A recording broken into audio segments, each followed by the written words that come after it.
This movie is a loose adaptation of Stephen King's 1978 short story of the same name.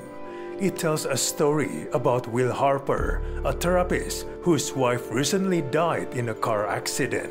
He's mourning in a denial kind of way along with his daughters Sadie and Sawyer. The movie actually starts decent, as it hints at a subtle and sneaky horror fable to come. Unfortunately, it quickly throws away the main theme of the original creepy material and reveals both the monster and its bloodlust in surprisingly short order. The movie then becomes generic and derivative. It's struggling to distinguish itself from many similarly flaccid horror movies. The movie turns into a series of jump scares as it fails to build enough tension and sense of dread. Sometimes it feels like the movie gets so bogged down in its own PG-13 rating that it's just constantly playing things too safe.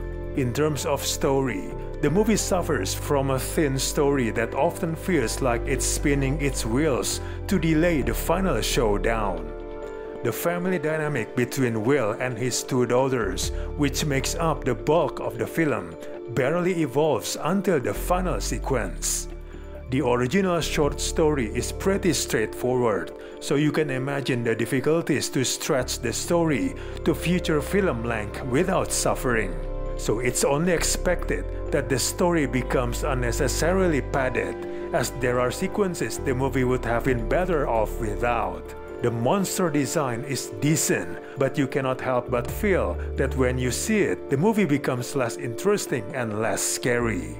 The ground rules for the monster become murky as the movie progresses. There are many monster scenes where it's hard to tell what's going on as well, either due to poor lighting or over-editing. The only positive aspect of the movie is Sophie Thatcher, who plays Sadie. She is the best thing about the movie, as she manages to anchor the film successfully. She has on-screen charisma. Unfortunately, the script often forces her into classically stupid situations. Overall, this movie fails to deliver on its interesting premise. We do not recommend to watch this in theaters. Just wait on your streaming service.